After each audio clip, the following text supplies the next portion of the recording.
നമസ്കാരം, welcome to KS Mentor. So LSTS rank making സീരീസിലോട്ട് വീണ്ടും സ്വാഗതം. സോ നമ്മൾ ഈ ഒരു സീരീസിൽ ചെയ്യുന്ന പോലെ ഒരു ടോപ്പിക് ഒന്ന് എടുത്തിരിക്കുകയാണ്. ആ ടോപ്പിക്കിൽ നിങ്ങൾക്ക് പരീക്ഷയ്ക്ക് ചോദിക്കാൻ സാധ്യതയുള്ള ചില ഏരിയാസ് ഡിസ്കസ് ചെയ്യുന്നു, അതാണ് ചെയ്യുന്നത്. ഇതിൽ നിന്ന് പ്രീവിയസ് ഇയർ ക്വസ്റ്റ്യൻസ് ഉണ്ട്, പക്ഷെ തൽക്കാലം നമ്മൾ ആ ക്വസ്റ്റ്യൻസ് ഡിസ്കസ് ചെയ്യുന്നില്ല. കാരണം നമ്മളത് മുമ്പ് പല വീഡിയോകളായിട്ട് കവർ ചെയ്താ. പക്ഷെ ഈ വീഡിയോ ജസ്റ്റ് ഷെഡ്യൂൾസ് മാത്രമായിരിക്കില്ല, അതുമായിട്ട് ബന്ധപ്പെട്ട പല കാര്യങ്ങളും നമ്മൾ ചർച്ച ചെയ്യുന്നുണ്ട്. ചെറിയൊരു വീഡിയോ ആയിരിക്കും, ഫുൾ ആയിട്ട് കാണണം. ഓക്കെ, സോ പെട്ടെന്ന് പോവാം. Schedules of Indian constitution. Indian കോൺസ്റ്റിറ്റ്യൂഷനിൽ ഒറിജിനലി 22 പാർട്ടും 8 ഷെഡ്യൂളും ഉണ്ടായിരുന്നതായിട്ട് നിങ്ങൾക്ക് അറിയാം, ഒറിജിനലി കമന്റ് ചെയ്ത കോൺസ്റ്റിറ്റ്യൂഷനിൽ. പിന്നീട് ഇന്നത്തെ ഇന്ത്യൻ കോൺസ്റ്റിറ്റ്യൂഷന്റെ അവസ്ഥയിൽ 25 പാർട്ടും അതുപോലെ 12 ഷെഡ്യൂൾസും ഉണ്ട്. അതായത് അമെന്റ്മെന്റുകൾ നടന്നിട്ട് പിന്നീട് ഷെഡ്യൂൾസും പാർട്സ് എല്ലാം ഇന്ത്യൻ കോൺസ്റ്റിറ്റ്യൂഷനിലോട്ട് ആഡ് ചെയ്യപ്പെട്ടിരിക്കുന്നു. അപ്പോൾ നിങ്ങൾക്ക് അറിയുന്ന പോലെ ഇന്ത്യൻ കോൺസ്റ്റിറ്റ്യൂഷൻ ഒരു ലിവിംഗ് കോൺസ്റ്റിറ്റ്യൂഷൻ ആണ് അല്ലേ. അതുകൊണ്ട് തന്നെ മാറ്റങ്ങൾക്ക് വിധേയവും സമയത്തിനനുസരിച്ച് പല മാറ്റങ്ങളും ഇന്ത്യൻ കോൺസ്റ്റിറ്റ്യൂഷനിൽ വരും. അത്തരത്തിൽ മാറ്റങ്ങൾ സംഭവിച്ചൊരു ഭാഗമാണ് കോൺസ്റ്റിറ്റ്യൂഷന്റെ ഷെഡ്യൂൾസും. അപ്പൊ ഈ ഷെഡ്യൂളുകളിൽ എന്താണുള്ളത്? ഈ ഷെഡ്യൂളുകളിൽ ചില ഇമ്പോർട്ടന്റ് ആയ കാര്യങ്ങൾ ജസ്റ്റ് അടുക്കി വെച്ചിരിക്കുകയാണ്, മനസ്സിലായി? അപ്പോൾ അതായത് ഇപ്പോൾ ഒരു ഉദാഹരണം പറയുകയാണെങ്കിൽ, ഫസ്റ്റ് ഷെഡ്യൂൾ ഇന്ത്യൻ കോൺസ്റ്റിറ്റ്യൂഷനിലെ ആദ്യത്തെ ഷെഡ്യൂൾ അല്ലെങ്കിൽ പാർട്ട് 1 മുതൽ 4 വരെ, ഇന്ത്യൻ കോൺസ്റ്റിറ്റ്യൂഷനിലെ ഫസ്റ്റ് ഷെഡ്യൂൾ അല്ലെങ്കിൽ അതിൽ ആർട്ടിക്കിൾ 1 മുതൽ 4 വരെയുള്ള ഭാഗങ്ങളാണ് കവർ ചെയ്യുന്നത്. ആൻഡ് ആർട്ടിക്കിൾ 1 മുതൽ 4 വരെയുള്ള ഭാഗങ്ങൾ നിങ്ങൾ പഠിച്ചു കാണും. ലൈക്ക് ആർട്ടിക്കിൾ 1 എന്താ പറയുന്നത്? India that is Bharat shall be A union of States എന്ന് തുടങ്ങി ആർട്ടിക്കിൾ 2ഉം 3ഉം നിങ്ങൾ പഠിച്ചു കാണും. പുതിയ സ്റ്റേറ്റുകൾ ഉണ്ടാക്കുന്നതും അല്ലെങ്കിൽ ഓൾറെഡി ഉള്ള സ്റ്റേറ്റുകളിൽ മാറ്റം വരുത്താനൊക്കെ ഇന്ത്യൻ പാർലമെന്റിന് അനുവദിക്കുന്ന ആർട്ടിക്കിൾ 2ഉം 3ഉം. പിന്നീട് ഇതെല്ലാം നടത്താൻ വേണ്ടിയിട്ടുള്ള കോൺസ്റ്റിറ്റ്യൂഷൻ മാൻഡേറ്റ് പാർലമെന്റ് കൊടുക്കുന്നു ത്രൂ ആർട്ടിക്കിൾ 4. ആൻഡ് അവിടെ തന്നെ പറയുന്നു, ഇത്തരം അമെന്റ്മെന്റുകൾ ആർട്ടിക്കിൾ 368ന്റെ ആവശ്യമില്ലാത്ത അമെന്റ്മെന്റുകൾ ആയതുകൊണ്ട് തന്നെ എന്ത് മതി? സിമ്പിൾ മെജോറിറ്റി മതി. സോ അതായത് ഇവിടെ പറയുന്നത് എന്താ? സ്റ്റേറ്റ്സിനെയും യൂണിയൻ ടെറിട്ടറിയും കുറിച്ചാണ്. ഇന്ത്യ എന്ന ടെറിട്ടറി എന്താണ്, ഇന്ത്യ എന്ന യൂണിയൻ എന്താണ് എന്നെല്ലാം ആർട്ടിക്കിൾ 1 ചർച്ച ചെയ്യുന്നു. നമ്മൾ ഓൾറെഡി ഇത് ഡിസ്കസ് ചെയ്ത കാര്യം അല്ലെ. ഇന്ത്യ എന്ന യൂണിയൻ എന്ന് പറഞ്ഞാൽ it shall be A union of States. Territory എന്ന് പറയുമ്പോൾ വലിയൊരു കൺസെപ്റ്റായി. അതിൽ സംസ്ഥാനങ്ങൾ വരും, യൂണിയൻ ടെറിട്ടറീസ് വരും. ആൻഡ് അത് മാത്രമല്ല, നാളെ ഇന്ത്യ ഏതെങ്കിലും ഒരു ടെറിട്ടറി അക്വയർ ചെയ്താൽ അതുവരെ എന്തിന്റെ ഭാഗമാണ്? ടെറിട്ടറി എന്ന കൺസെപ്റ്റിന്റെ ഭാഗമാണ്. ആൻഡ് ഇന്ന് ഇത്തരത്തിലുള്ള 28 സ്റ്റേറ്റും 8 യൂണിയൻ ടെറിട്ടറികളും ഇന്ത്യൻ കോൺസ്റ്റിറ്റ്യൂഷൻ പ്രകാരം ഇന്ത്യയിലുണ്ട്. നിങ്ങൾക്കറിയാം എന്താണ് സ്റ്റേറ്റുകൾ, ഏതൊക്കെയാണ് യൂണിയൻ ടെറിട്ടറികൾ എന്ന് അല്ലെ. ഇപ്പൊ ഉദാഹരണം പറയുകയാണെങ്കിൽ അവസാനം വന്ന മാറ്റങ്ങൾ ലൈക്ക് ദാമൻ ആൻഡ് ദിയും ദാദ്ര ആൻഡ് നഗർ ഹവേലിയും മാറ്റിയിട്ട് ഒരൊറ്റ യൂണിയൻ ടെറിട്ടറിയാക്കി മാറ്റി, മെർജ് ചെയ്തു. കാരണം ഒരു യൂണിയൻ ടെറിട്ടറിക്കും ഒരു സ്റ്റേറ്റിനും സ്ഥിരമായ ഒരു എക്സിസ്റ്റൻസ് ഇന്ത്യൻ കോൺസ്റ്റിറ്റ്യൂഷൻ ഉറപ്പ് നൽകുന്നില്ല. നിങ്ങൾ കേട്ട് കാണും, ഡിസ്ട്രക്റ്റബിൾ സ്റ്റേറ്റ്സ് ഓഫ് ഇൻഡസ്ട്രക്റ്റബിൾ യൂണിയൻ അല്ലെ, നിങ്ങൾ കേട്ടു കാണാം. അപ്പൊ അതുപോലെ തന്നെ നമ്മുടെ ജമ്മു കാശ്മീർ എന്ന സ്റ്റേറ്റ് നേരെ ഇരട്ടി കൊടുത്തപ്പോ എന്തായി മാറി? ജമ്മു കാശ്മീർ എന്ന ഒരു യൂണിയൻ ടെറിട്ടറി വിത്ത് ലെജിസ്ലേറ്റീവ് അസംബ്ലിയും ഒരു ലഡാക്ക് എന്ന യൂണിയൻ ടെറിട്ടറി വിത്തൗട്ട് ലെജിസ്ലേറ്റീവ് അസംബ്ലിയും ഇങ്ങനെയും മാറി. 28ഓളം സ്റ്റേറ്റുകളും ഇന്ത്യയിൽ ഇന്നുണ്ട്. ഓക്കെ, ഇനി സെക്കൻഡ് ഷെഡ്യൂളിലോട്ട് പോവാം. സെക്കൻഡ് ഷെഡ്യൂൾ എന്താ പറയുന്നത്? നിങ്ങൾ പലപ്പോഴും പഠിച്ചു കാണും. സെക്കൻഡ് ഷെഡ്യൂൾ എന്ത് പറയുമ്പോൾ ഇപ്പൊ എസ്പെഷ്യലി യൂണിയൻ എക്സിക്യൂട്ടീവിനെ കുറിച്ച് പറയുന്ന സമയത്ത്, അങ്ങനെ ഇന്ത്യയിലെ പല കോൺസ്റ്റിറ്റ്യൂഷണൽ അതോറിറ്റികളെ കുറിച്ച് പറയുന്ന സമയത്തെല്ലാം സെക്കൻഡ് ഷെഡ്യൂൾ നിങ്ങളുടെ പഠനത്തിൽ കടന്നു വന്നിട്ടുണ്ട്. എവിടെയാ സെക്കൻഡ് ഷെഡ്യൂൾ പറയുന്നത്? സാലറി, അലവൻസ്, പ്രിവിലേജസ്, അങ്ങനെയുള്ള ചില കാര്യങ്ങൾ. ആരൊക്കെ? ആൻഡ് അതിനു മുമ്പ് ഈ സെക്കൻഡ് ഷെഡ്യൂളിൽ കവർ ചെയ്യുന്ന ചില ആർട്ടിക്കിൾസ് നിങ്ങൾ പഠിച്ചു വെക്കണം. എക്സാം പോയിന്റ് ഓഫ് വ്യൂവിൽ നിങ്ങൾക്ക് ചിലപ്പോൾ പ്രിലിംസിനും മെയിൻസിനും ചോദിക്കാൻ സാധ്യതയുണ്ട്. Like article 59(3), article 65(3) and 75(6), 97, 125 and 148(3) തുടങ്ങി ആർട്ടിക്കിൾ 221 വരെയുള്ള ഭാഗങ്ങൾ എവിടെ കവർ ചെയ്യുന്നുണ്ട്? സെക്കൻഡ് ഷെഡ്യൂൾ കവർ ചെയ്യുന്നുണ്ട്. ആൻഡ് ഇതെല്ലാം നിങ്ങൾ ഇവിടെ പഠിക്കണമെന്ന് ഞാൻ പറയില്ല, പക്ഷെ ഇതെല്ലാം നിങ്ങൾ പല സ്ഥലത്തായിട്ട് ഓരോരോ കോൺസ്റ്റിറ്റ്യൂഷൻ ഓഫീസുകളുടെ സാലറി പറയുന്ന സ്ഥലത്ത് പഠിച്ചു കാണും. അപ്പൊ നിങ്ങൾക്ക് ഇപ്പൊ മനസ്സിലായി കാണും എന്താണ് സെക്കൻഡ് ഷെഡ്യൂൾ പറയുന്നത്. Salary and allowance and emoluments of ഇന്ത്യയിലെ ചില ആൾക്കാർ. ആരൊക്കെ? പ്രസിഡന്റ് ഓഫ് ഇന്ത്യ, സംസ്ഥാനങ്ങളിലെ ഗവർണർമാർ, ആൻഡ് അടുത്ത ഇമ്പോർട്ടന്റ് ആയ 2 പോസ്റ്റുകൾ, speaker and deputy speaker of the Lok Sabha, and അടുത്തതോ chairman and deputy chairman of the Rajya Sabha. അപ്പൊ ഓർത്ത് വെച്ചേ, വൈസ് പ്രസിഡന്റിന്റെ സാലറി എവിടെ പറയുന്നു എന്ന് ചോദിച്ചാലും എവിടെയാ പറയുന്നത്? അദ്ദേഹം ഒരു എക്സ് ഒഫീഷ്യോ പോസ്റ്റ് കൈകാര്യം ചെയ്യുന്ന ആളാണ്. എന്ത്? Chairman of the Rajya Sabha. അതെവിടെയാ പറയുന്നത്? സെക്കൻഡ് ഷെഡ്യൂളാണ്. ആൻഡ് അസോസിയേറ്റഡ് ആർട്ടിക്കിൾസും ഓർത്തു വയ്ക്കാം. ഇനി സ്പീക്കറും ഡെപ്യൂട്ടി സ്പീക്കറും എവിടുത്തെ പറഞ്ഞു? നമ്മൾ ലോക്സഭയിലെ പറഞ്ഞു. Same speaker and deputy speaker of the legislative assemblies of the state, അതും എവിടെയാ പറയുന്നത്? സെക്കൻഡ് ഷെഡ്യൂളാണ് പറയുന്നത്. ആൻഡ് ബൈ ക്യാമറൽ ലെജിസ്ലേച്ചേഴ്സ് ഉള്ള സംസ്ഥാനങ്ങളിലെ ചെയർമാന്റെയും ഡെപ്യൂട്ടി ചെയർമാന്റെയും ഇത്തരം പ്രിവിലേജസും സാലറീസും പറയുന്നത് എവിടെ തന്നെയാണ്? സെക്കൻഡ് ഷെഡ്യൂളിലാണ്. ആൻഡ് ദെൻ അടുത്തത് സുപ്രീം കോടതി ജഡ്ജസ്, ഹൈക്കോടതി judges and very important CAG, controller and auditor general of India. ഇത്രയും ആൾക്കാരുടെ സാലറിയും എമോലുമെന്റ്സ് എല്ലാം പറയുന്നതാണ് സെക്കൻഡ് ഷെഡ്യൂൾ. മറക്കരുത്, സെക്കൻഡ് ഷെഡ്യൂൾ സാലറി അലവൻസിനെ കുറിച്ച് പറയുന്നതാണ്. ഏതൊരു എക്സാമിനും നിങ്ങൾക്ക് ചോദിക്കാൻ സാധ്യതയുള്ള ഒരു ഭാഗമാണ്. അറ്റ്ലീസ്റ്റ് ഒരു സ്റ്റേറ്റ്മെന്റിന്റെ ഭാഗമായിട്ട് വരാം. ആൻഡ് തേർഡ് ഷെഡ്യൂൾ എന്താണ് പറയുന്നത്? തേർഡ് ഷെഡ്യൂൾ നിങ്ങൾ ഒരുപാട് ഈ ഓഫീസുകളെ കുറിച്ച് പറയുമ്പോൾ എല്ലാം ഒപ്പം പറയുന്നതായിരിക്കും ഓത്ത്, അല്ലെ, അല്ലെങ്കിൽ അഫർമേഷൻ. ഇത്തരം കാര്യങ്ങളെ കുറിച്ച് ചർച്ച ചെയ്യുന്നതാണ് എന്ത്?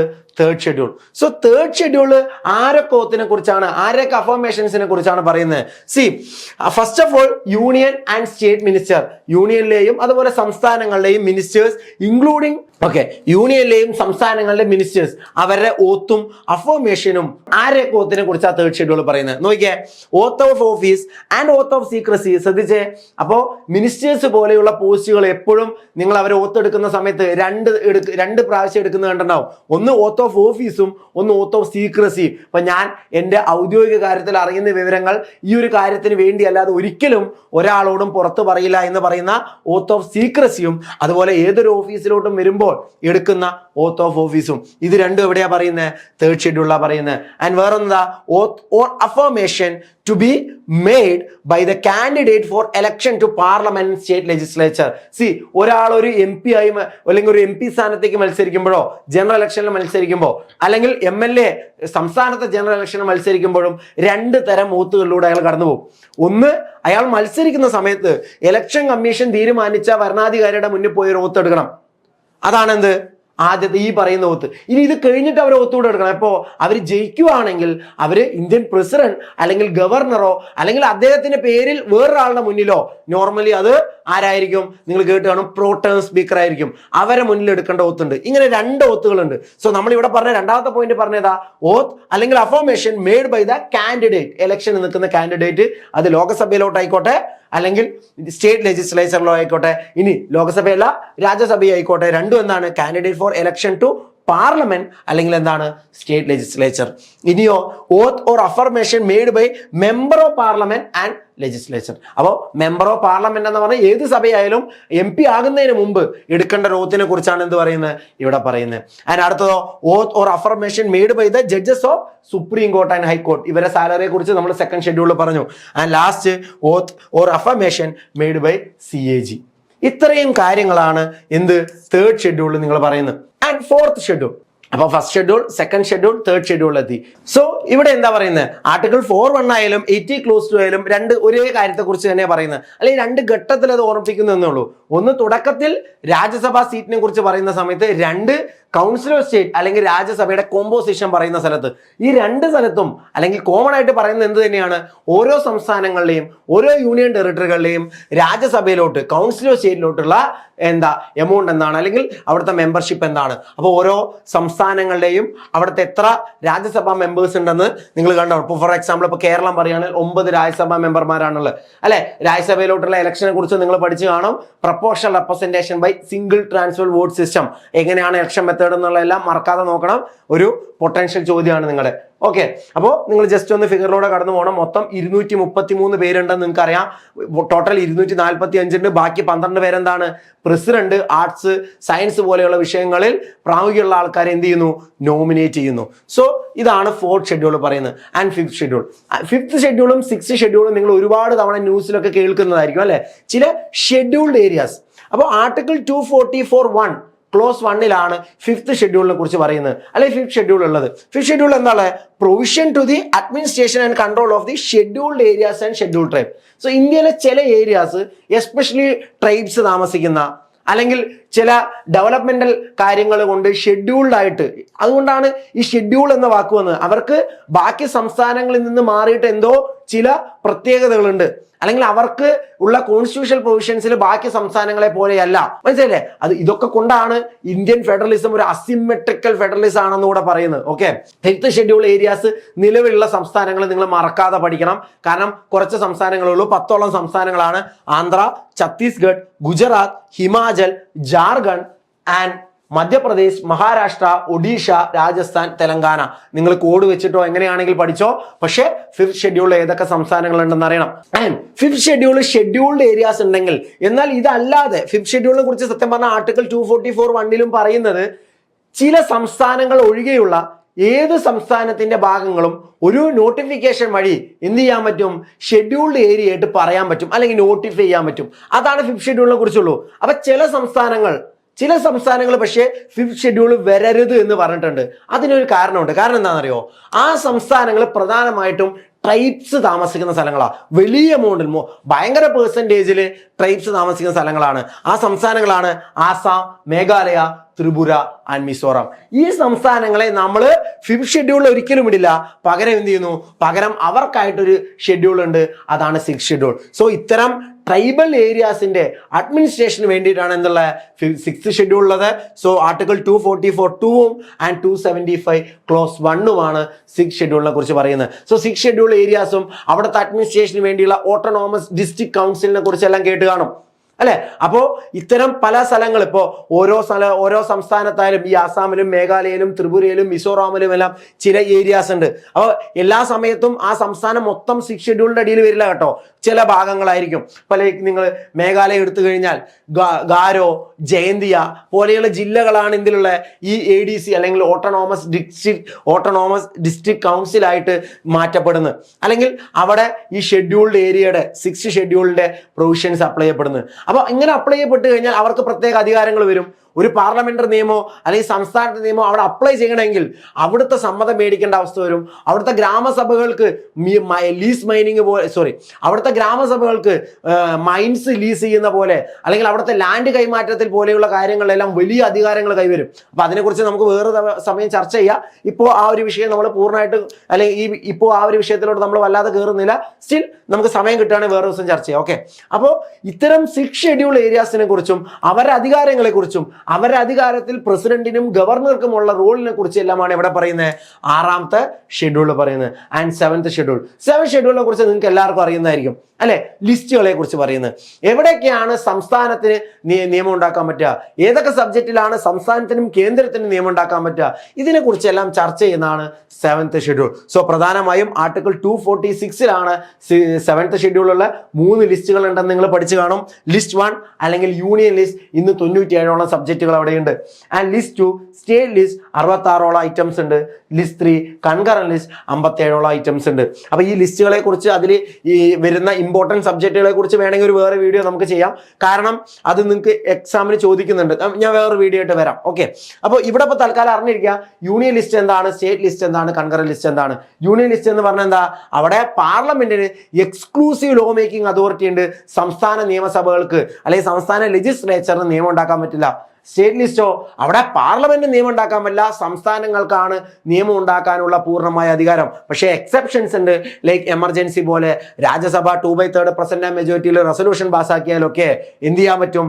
പാർലമെന്റിന് അത്തരം സാഹചര്യങ്ങളിൽ സ്റ്റേറ്റ് ലിസ്റ്റിൽ നിയമം ഉണ്ടാക്കാൻ പറ്റും. അല്ലെങ്കിൽ നമ്മുടെ ഫെഡറൽ സിസ്റ്റം ചില സമയത്ത് യൂണിറ്ററി ആയിട്ട് ആക്ട് ചെയ്യുന്ന സന്ദർഭങ്ങൾ ഉണ്ടാവും. നമുക്ക് പിന്നെ ചർച്ച ചെയ്യാം. ആൻഡ് ലിസ്റ്റ് 3 അല്ലെങ്കിൽ കൺകറന്റ് ലിസ്റ്റ്, അതിന്റെ പ്രത്യേകത എന്താ? പേര് പോലെ തന്നെ പാർലമെന്റിനും സംസ്ഥാന ലെജിസ്ലേച്ചറിനും ഒരുപോലെ ലെജിസ്ലേറ്റ് ചെയ്യാനുള്ള ലിസ്റ്റ്, അതാണ് എന്ത്? Concurrent list. പക്ഷേ അങ്ങനെ ഒരുപോലെ ലെജിസ്ലേറ്റ് ചെയ്ത് കഴിഞ്ഞാൽ ആരുടെ നിയമം മേലെ നിൽക്കും? നോർമലി പാർലമെന്റ് നിയമമാണ് എന്ത് ചെയ്യുക? ഒരേ സബ്ജക്റ്റിലെ പാർലമെന്റും നിയമസഭയും നിയമം ഉണ്ടാക്കിയാൽ മുകളിൽ നിൽക്കുക. പക്ഷേ സംസ്ഥാന നിയമത്തിന് പ്രസിഡന്റിന് അനുമതി കിട്ടിയിട്ടുണ്ടെങ്കിൽ സംസ്ഥാന നിയമത്തിന് പ്രസിഡന്റിന്റെ അനുമതി കിട്ടിയിട്ടുണ്ടെങ്കിൽ സംസ്ഥാന നിയമമായിരിക്കും മുകളിൽ നിൽക്കുക. ഓക്കെ, അപ്പൊ അത്തരം ബേസിക് കാര്യങ്ങൾ ഈ കൈയോടെ കൂട്ടത്തിൽ പഠിച്ചു പോയിക്കോ, നിങ്ങൾക്ക് എക്സാമിന് വരാം. ആൻഡ് അടുത്ത ലിസ്റ്റ് 8 അല്ലെങ്കിൽ ചില റെക്കഗ്നൈസ്ഡ് ആയിട്ടുള്ള ലാംഗ്വേജുകൾ ആർട്ടിക്കിൾ 344(1) 351 പറഞ്ഞിട്ടുണ്ട്. എന്ത്? ഇന്ത്യയിലെ ചില ലാംഗ്വേജ് കോൺസ്റ്റിറ്റ്യൂഷനിൽ റെക്കഗ്നൈസ്ഡ് ആണ്. ക്ലാസിക്കൽ ലാംഗ്വേജിനെ കുറിച്ച് അല്ലേ പറയുന്നത്, അത് വേറെ തന്നെ കാര്യമാണ്. ഇതെന്താ പറയുന്നത്? കോൺസ്റ്റിറ്റ്യൂഷൻ റെക്കഗ്നൈസ് ചെയ്ത ചില ലാംഗ്വേജുകൾ. അപ്പൊ ഇത്തരം ലാംഗ്വേജുകളാണ് നിങ്ങൾക്ക് പരീക്ഷയ്ക്ക് അവൈലബിൾ ആയിട്ടിരിക്കുക. അപ്പൊ നിങ്ങൾ UPSC പരീക്ഷ എഴുതുന്ന സമയത്തെല്ലാം അവൈലബിൾ ആയ ലാംഗ്വേജസ്, അല്ലെങ്കിൽ ഇന്ത്യയിലെ പല ഭരണ സംവിധാനങ്ങളിലും അവൈലബിൾ ആയിട്ട് യൂസ് ചെയ്യാൻ പറ്റുന്ന ലാംഗ്വേജസ് ആയിട്ട് എപ്പോഴും ഈ 8th ഷെഡ്യൂളിലെ ലാംഗ്വേജസ് ആണ് എടുക്കുക. ഏതൊക്കെയാണ് നിലവിലുള്ള ലാംഗ്വേജസ്? 22 ലാംഗ്വേജസ് ഇന്ന് 8th ഷെഡ്യൂളിലുണ്ട്. നോക്കിയേ, ആസാമീസ്, ബംഗാളി, ബോഡോ, ദോഗ്രി, ഗുജറാത്തി, ഹിന്ദി, കന്നഡ, കാശ്മീരി, കൊങ്കിണി, മൈഥിലി, മലയാളം, പിന്നെയോ മണിപ്പൂരി, മറാത്തി, നേപ്പാളി, ഒഡിയ, പഞ്ചാബി, സാൻസ്ക്രിറ്റ്, സാന്താലി, സിന്ധി, തമിഴ്, തെലുങ്കു ആൻഡ് ഉറുദു. ഇത്രയും 22 ലാംഗ്വേജസ് ആണ് ഇന്ന് എവിടെയുള്ള 8th ഷെഡ്യൂളിലുള്ള. കയ്യോടെ പഠിച്ചു പോയിക്കോ. അടുത്തത് 9th ഷെഡ്യൂൾ. 9th ഷെഡ്യൂളിനെ കുറിച്ച് നിങ്ങൾ കേട്ട് കാണും. 9th ഷെഡ്യൂൾ എന്നത് ഇന്ത്യൻ കോൺസ്റ്റിറ്റ്യൂഷനിൽ ഒറിജിനൽ ഇല്ലാത്ത, നമ്മൾ പറഞ്ഞ തുടക്കത്തിൽ 8 ഷെഡ്യൂൾ ഉണ്ടായിരുന്നു എന്ന്. അപ്പൊ 9th ഷെഡ്യൂളും 10th ഷെഡ്യൂളും എല്ലാം പിന്നീട് പല കാര്യങ്ങൾക്ക് വന്നും പോയിക്കൊണ്ടിരിക്കുന്നുണ്ട്. പക്ഷെ നിലവിലെ 9th ഷെഡ്യൂൾ എന്നത് നമ്മൾ ആദ്യത്തെ കോൺസ്റ്റിറ്റ്യൂഷൻ അമെന്റ്മെന്റ് ആക്ട് വഴി ആഡ് ചെയ്തതാണ്. ആദ്യത്തെ കോൺസ്റ്റിറ്റ്യൂഷൻ അമെന്റ്മെന്റ് ആക്ട് വഴി ചില കാര്യങ്ങൾ ഇന്ത്യൻ കോൺസ്റ്റിറ്റ്യൂഷനിലോട്ട് ആഡ് ചെയ്യേണ്ടി വന്നിരുന്നു. ആൻഡ് നമ്മൾ ഫണ്ടമെന്റൽ റൈറ്റിന്റെ PVQ ഡിസ്കസ് ചെയ്യുന്ന സമയത്ത് ഞാൻ 31A ആഡ് ചെയ്തു. ചില പ്രത്യേക കാര്യങ്ങൾക്ക് വേണ്ടിയിട്ട് ഗവൺമെന്റ് പ്രോപ്പർട്ടി അക്വയർ ചെയ്യാൻ സമ്മതിക്കുന്നത്. ആൻഡ് 31Bയും അതിന്റെ കൂട്ടത്തിൽ തന്നെ ആഡ് ചെയ്തു. ആൻഡ് 31B പറയുന്നത് എന്താണ്? ഒരു പ്രത്യേക ഷെഡ്യൂൾ ആഡ് ചെയ്തു, 9th ഷെഡ്യൂൾ. അതിലോട്ട് എന്ത് നിയമം ഇട്ടാലും, എസ്പെഷ്യലി അന്നിട്ടത് ലാൻഡ് റിഫോം നിയമങ്ങളാണ്. അത്തരം നിയമങ്ങൾ ഇട്ട് കഴിഞ്ഞാൽ അതിന് പിന്നെ ജുഡീഷ്യൽ റിവ്യൂ ഇല്ല. ആൻഡ് കുറെ കാലം അങ്ങനെയിരുന്നു. And 2007 after IR Coelho versus state of തമിഴ്നാടിന് ശേഷം എന്ത് പറ്റി? ഈ പറയുന്ന 9th ഷെഡ്യൂൾ ഇട്ടത് കൊണ്ട് മാത്രം ഒരു നിയമത്തിനും ബ്ലാങ്കറ്റ് ഇമ്മ്യൂണിറ്റി കിട്ടില്ല. പകരം ആ നിയമങ്ങൾക്കെല്ലാം ജുഡീഷ്യൽ റിവ്യൂ ഉണ്ടാവും. എപ്പോൾ മുതൽ? April 14, 1973, അല്ലെങ്കിൽ എന്നാണോ Kesavananda Bharati versus state of Kerala എന്ന കേസ് ഇംപ്ലിമെന്റഡ് ആയി നിലവിൽ വന്ന് അന്ന് മുതൽ എന്താണ്? അന്ന് മുതൽ ഇതിലിടുന്ന എന്ത് നിയമങ്ങൾക്കും ജുഡീഷ്യൽ റിവ്യൂ ഉണ്ട്. ഇപ്പൊ നോക്കിക്കഴിഞ്ഞാൽ നിങ്ങൾക്ക് 279ഓളം നിയമങ്ങൾ അതിൽ കാണാം. പക്ഷെ അതിനെല്ലാം ഇപ്പൊ എന്തുണ്ട്? ജുഡീഷ്യൽ റിവ്യൂ ഉണ്ട് എന്നുള്ള കാര്യം കൂടെ ഓർത്തു വെക്കുക. ആൻഡ് 10th ഷെഡ്യൂളും ഒരു ഇൻഫേമസ് ഷെഡ്യൂൾ ആണ്. പലപ്പോഴും ഫേമസും ആണ്, ഇൻഫേമസും ആണ്. നമ്മൾ 52nd കോൺസ്റ്റിറ്റ്യൂഷൻ അമെന്റ്മെന്റ് ആക്ട് വഴി ആഡ് ചെയ്തതാണ്. നിങ്ങൾ കേട്ട് കാണും. 10th ഷെഡ്യൂൾ ആഡ് ചെയ്തു. ഓർ അതർവൈസ് ഈ 10th ഷെഡ്യൂളിനെ തന്നെയാണ്, അല്ലെങ്കിൽ 52ാമത്തെ കോൺസ്റ്റിറ്റ്യൂഷൻ അമെന്റ്മെന്റ് ആക്ടിനെ തന്നെയാണ് ആന്റി ഡിഫെക്ഷൻ ലോ എന്നും പറയുന്നത്. അപ്പൊ ആന്റി ഡിഫെക്ഷനെ കുറിച്ച് നമ്മൾ സെപ്പറേറ്റ് ഒരു വീഡിയോ തന്നെ ചെയ്തിട്ടുണ്ട്, നിങ്ങൾക്ക് കാണാം. സോ ആന്റി ഡിഫെക്ഷനിലെ ക്ലോസസ് എല്ലാം പഠിക്കണം. ക്വസ്റ്റ്യൻ വരാൻ സാധ്യതയുള്ള ഒരു ഏരിയ ആണ്. Anti defection law article 102 article 191 ഈ 2 ക്ലോസസ് വഴി കവർ ചെയ്യുന്നതാണ് anti defection law. Anti defection law നിങ്ങൾ പഠിച്ചു കാണും, അല്ലെങ്കിൽ നിങ്ങൾ പഠിക്കണം എന്തൊക്കെയാണുള്ള. ഒരു പൊളിറ്റിക്കൽ പാർട്ടിയിൽ നിന്ന് എലക്റ്റഡ് ആയി വന്ന ആള് പാർട്ടി മാറിയോ, പാർട്ടിക്കെതിരെ വോട്ട് ചെയ്താലോ, സഭകളിൽ വോട്ട് ചെയ്താലോ എന്ത് പറ്റും? അയാളുടെ MP സ്ഥാനോ അല്ലെങ്കിൽ MLA സ്ഥാനോ പോവും. ഇനി ഇൻഡിപെൻഡന്റ് ആയിട്ട് വന്ന ഒരാളാണെങ്കിൽ അയാൾ ഇൻഡിപെൻഡൻസി മാറിയിട്ട് ഏതെങ്കിലും പാർട്ടി ചേർന്നാൽ അയാൾ ഡിഫക്റ്റഡ് ആവും. അയാളെ കൂറുമാറ്റ നിരോധന നിയമപ്രകാരം പുറത്താക്കാം. ഇനി നോമിനേറ്റഡ് ആയി വന്ന ആളാണെങ്കിൽ 6 മാസത്തിനുള്ളിലാണെങ്കിൽ അയാൾക്ക് ഏത് പാർട്ടിയിലും കയറാം.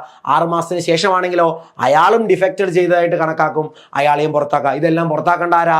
ഇതിന്റെ എല്ലാമുള്ള അതോറിറ്റി ഒരു ജുഡീഷ്യൽ ബോഡിയായിട്ട് വർത്തിക്കുന്നത് ഇന്ത്യൻ പാർലമെന്റിലെ സ്പീക്കറും അല്ലെങ്കിൽ ചെയർമാനും, അല്ലെങ്കിൽ നിയമസഭകളിലെ സ്പീക്കറും ചെയർമാനും ആണെന്ന് അറിഞ്ഞിരിക്കുക.